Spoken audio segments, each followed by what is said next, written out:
Welcome to Tanvi's kitchen. ఈరోజు recipe వచ్చేసి పిల్లల కోసం ఒక హెల్దీ అయిన ప్రోటీన్ పౌడర్ని చూపించబోతున్నాను। ప్రోటీన్ పౌడర్ని బయట కొనకుండా ఇంట్లోనే ఈజీగా టేస్టీగా ఎలా ప్రిపేర్ చేసుకోవాలో ఈ వీడియోలో మీకు చూపించబోతున్నానండి। నార్మల్ ప్రోటీన్ పౌడర్ కాకుండా ఇక్కడ నేను చాక్లెట్ ప్రోటీన్ పౌడర్ని ఎలా చేసుకోవాలో చూపించబోతున్నాను। ఇక లేట్ చేయకుండా ఈ పౌడర్ని ఎలా చేసుకోవాలో చూసేద్దామా। స్టవ్ వెలిగించి స్టవ్ మీద ప్యాన్ పెట్టుకొని అందులో పావు కప్పు వరకు బాదం వేసుకోవాలి। ఇక్కడ ఇంగ్రీడియంట్స్ అన్నీ పావు కప్తోనే మెజర్మెంట్ తీసుకోండి। ఇక్కడ పావు కప్పు బాదంని వేసుకొని ఈ బాదంని లో ఫ్లేమ్లోనే కలుపుకుంటూ ఒక 10 మినిట్స్ ఫ్రై చేసుకోవాలి। ఇలా లో ఫ్లేమ్లో ఫ్రై చేయటం వల్ల మనకు బాదం లోపల వరకు చక్కగా వేగిపోతుందండి। అందుకని హై ఫ్లేమ్లో పెట్టకుండా లో ఫ్లేమ్లోనే ఈ బాదంని ఫ్రై చేసుకోవాలి।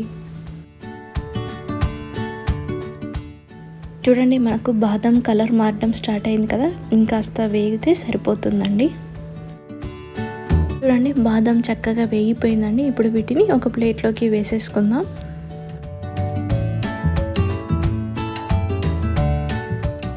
తర్వాత ఇందులో పావు కప్పు వరకు వాల్నట్స్ని వేసుకొని ఈ వాల్నట్స్ని కూడా లో ఫ్లేమ్లోనే ఫ్రై చేసుకోవాలండి। ఫ్రూట్స్ వేయించేటప్పుడు ఫ్లేమ్ అస్సలు హైలో పెట్టకండి, అంతేకాదు మధ్యలో కలుపుకుంటూ ఇవి మాడకుండా చూసుకోవాలి। చూడండి, మనకు వాల్నట్స్ కూడా వేగిపోయాయి। ఇప్పుడు వీటిని కూడా ఒక ప్లేట్లోకి వేసేసుకుందాం।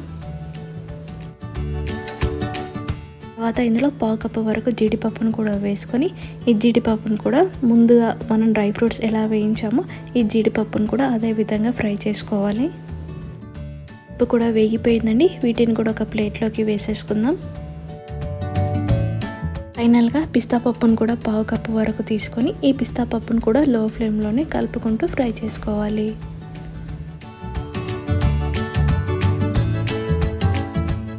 పిస్తా పప్పు కూడా మనకు చక్కగా వేగిపోయిందండి। ఇప్పుడు వీటిని కూడా ఒక ప్లేట్లోకి వేసుకుందాం। ఇక్కడ డ్రై ఫ్రూట్స్ మీ ఆప్షనల్ అండి, మీ దగ్గర ఏ డ్రై ఫ్రూట్స్ అందుబాటులో ఉన్నా ఆ డ్రై ఫ్రూట్స్ని ఇందులో వాడచ్చు। కానీ నేను ఇక్కడ మాత్రం కాజు, బాదం, వాల్నట్స్ అండ్ పిస్తాని మాత్రమే తీసుకున్నాను। ఇప్పుడు పప్పులను వేయించాం కదా, మనకి ఈ పప్పులు పూర్తిగా చల్లారనివ్వాలి।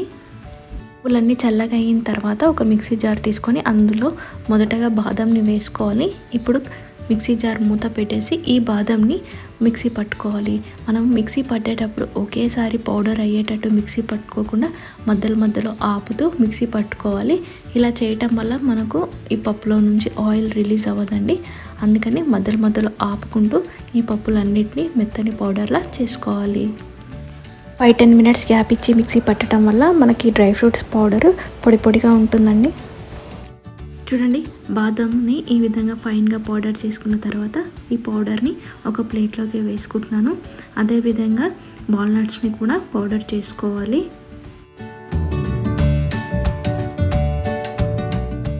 వాల్నట్స్ని కూడా ఇదే విధంగా మిక్సీ పట్టుకొని ఫైన్ పౌడర్లా చేసుకున్నాము। వీటిని కూడా ఒక ప్లేట్లోకి వేసుకొని తర్వాత జీడిపప్పులను కూడా ఇదే విధంగా ఫైన్ పౌడర్లా చేసుకోవాలి। పిస్తా పప్పును కూడా వేసుకొని పిస్తా పప్పును కూడా మధ్యలో ఆపుకుంటూ ఫైన్ పౌడర్లా చేసుకోవాలండి। మిక్సీ పట్టిన పప్పుల పౌడర్ని ఒక గిన్నెలోకి వేసుకొని అంతా ఒకసారి బాగా మిక్స్ చేసుకోవాలి। జల్లెడ తీసుకొని అందులో మిక్సీ పట్టిన డ్రై ఫ్రూట్స్ పౌడర్ని వేసుకొని ఒకసారి జల్లించుకోండి। ఒకవేళ మీకు మిక్సీ పట్టేటప్పుడు ఫైన్ పౌడర్ అయితే జల్లించాల్సిన అవసరం లేదండి। చూడండి, ఈ విధంగా ఫైన్ పౌడర్ వచ్చింది కదా। ఇప్పుడు ఈ పౌడర్ క్వాంటిటీ ఎంత ఉందో అంతే క్వాంటిటీలో మనం మిల్క్ పౌడర్ని వేసుకోవాలండి। చాక్లెట్ ప్రోటీన్ పౌడర్ చేస్తున్నాను కదా, అందుకోసం ఇందులో 2 టేబుల్ స్పూన్ల కోకో పౌడర్ని యాడ్ చేసుకొని వీటన్నిటిని మంచిగా మిక్స్ చేసుకోవాలి। ఒకవేళ మీకు చాక్లెట్ ఫ్లేవర్ వద్దు అనుకుంటే ఇందులో కోకో పౌడర్ని స్కిప్ చేసేయండి। కోకో పౌడర్ స్కిప్ చేసినప్పుడు ఇందులో ఇలాచీ పౌడర్ని కానీ లేదా 2-3 డ్రాప్స్ వెనిలా ఎసెన్స్ కానీ వేసుకోండి। చూడండి, పౌడర్ని మొత్తం ఈ విధంగా ఫైన్గా మిక్స్ చేసుకున్నామండి। ఇప్పుడు దీన్ని స్టోర్ చేసుకుందాం। అందుకోసం ఎయిర్ టైట్గా ఉండే ఒక బాక్స్ని తీసుకోండి। నేను ఇక్కడ గ్లాస్ జార్ని తీసుకుంటున్నాను। ఇప్పుడు ఈ రెడీ అయిపోయిన పౌడర్ని ఇందులో వేసేసుకుందాం। ఇలా జార్లో మొత్తం వేసుకున్న తర్వాత మూత టైట్గా పెట్టేసి స్టోర్ చేసుకుంటే ప్రోటీన్ పౌడర్ రెడీ అండి. మీకు ఇక్కడ ప్రోటీన్ పౌడర్ని కొద్దిగా పాలల్లో కలిపి చూపిస్తున్నాను. అందుకోసం ఒక గ్లాస్ తీసుకొని అందులో స్వీట్నెస్కి తగ్గట్టుగా కొద్దిగా బెల్లాన్ని యాడ్ చేస్తున్నాను. మీరు షుగర్ అయినా యాడ్ చేసుకోవచ్చండి. ఇందులోనే మనం ముందుగా ప్రిపేర్ చేసుకున్న ప్రోటీన్ పౌడర్ని 1 టేబుల్ స్పూన్ వరకు తీసుకుంటున్నాను. ఇప్పుడు పాలను వేసుకుంటాను. పాలు వేయగానే ఈ ప్రోటీన్ పౌడర్ పాలల్లో కలిసిపోయేటట్టు అంతా ఒకసారి మిక్స్ చేసుకుందామండి. సరే కదా, బయట మార్కెట్లో కొనకుండా ఇంట్లోనే ఎంత ఈజీగా టేస్టీగా ప్రోటీన్ పౌడర్ని చేసుకోవచ్చు. ఇలా ఇంట్లోనే ప్రోటీన్ పౌడర్ చేసి పాలల్లో కలిపి పిల్లలకి ఇచ్చారంటే డెఫినెట్గా వాళ్ళకి నచ్చుతుందండి. సో డెఫినెట్గా మీరు ట్రై చేస్తారనుకుంటున్నాను. మీకు ఈ వీడియో నచ్చినట్లయితే please subscribe to my channel, like చేయండి, షేర్ చేయండి.